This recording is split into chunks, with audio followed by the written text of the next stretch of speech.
Fans Ferdy Sambo ini menggila, ingin jadi istri kedua hingga rela dihukum mati gantikan idolanya. Sharifah Ima Shahab sempat jadi sorotan masyarakat ketika nekat menerobos sidang untuk menemui Ferdy Sambo, terdakwa pembunuh Brigadir J. Perempuan berhijab itu mengaku sangat ngefans dengan Ferdy Sambo. Alasan Sharifah Ima, karena Ferdy Sambo sangat membela istrinya dan rela bertanggung jawab atas apa yang dilakukannya. Bahkan menurut Sharifah Ima, sosok Ferdy Sambo adalah penyayang terhadap keluarga dan perempuan.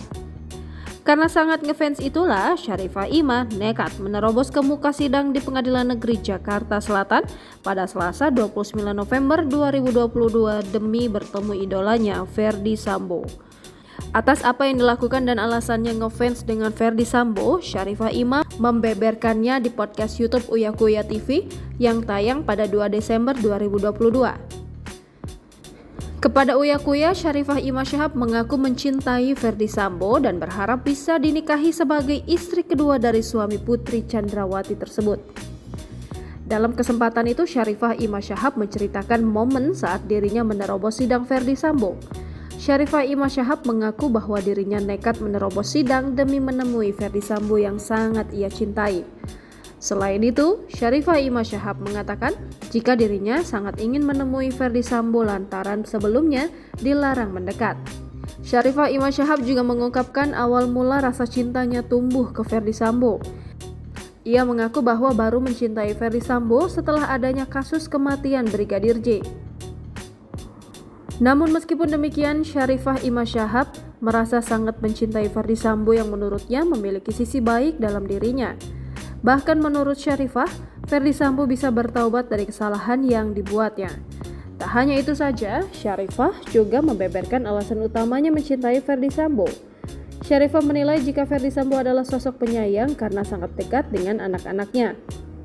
Terkait penerobosan sidang yang ia lakukan, Sharifah mengaku bahwa dirinya merasa geram karena selama ini tak dapat memberikan hadiah apalagi bertemu langsung dengan Ferdy Sambo. Sehingga akhirnya Sharifah menuliskan sebuah surat cinta kepada Ferdy Sambo. Sambil menangis, Sharifah berharap agar Ferdy Sambo dapat bebas seperti dulu. Meskipun pembelaannya terhadap Ferdy Sambo membuat dirinya dicibir masyarakat, Sharifah mengaku tak peduli. Sebab menurutnya yang terpenting adalah perasaan cintanya terhadap Ferdy Sambo adalah dari hati. Tak tanggung, Sharifah Ima Shahab bahkan mengaku bahwa dirinya siap dan rela menggantikan posisi Ferdy Sambo di penjara. Sharifah juga mengungkapkan perasaan dongkolnya karena hanya dapat bertemu dengan Ferdy Sambo sebentar. Bahkan dalam kesempatan yang telah berlalu, Sharifah merasa menyesal tak memeluk Ferdy Sambo. Selain itu, Sharifah juga berharap agar hukuman Ferdy Sambo tak sampai dihukum mati. Namun apabila hal tersebut mendapat keputusan demikian, Sharifah mengatakan bahwa dirinya akan terus mengunjungi Ferdy Sambo. Sementara Sharifah mengaku bahwa dirinya kini tengah berstatus sebagai single parent dari 2 orang anak. Akan tetapi Sharifah mengaku dirinya ingin menikah lagi dengan Ferdy Sambo. Bahkan tak tanggung, Sharifah menuturkan bahwa ia rela apabila dijadikan istri kedua dari Ferdy Sambo. Jangan lupa subscribe, share, komen, dan like ya.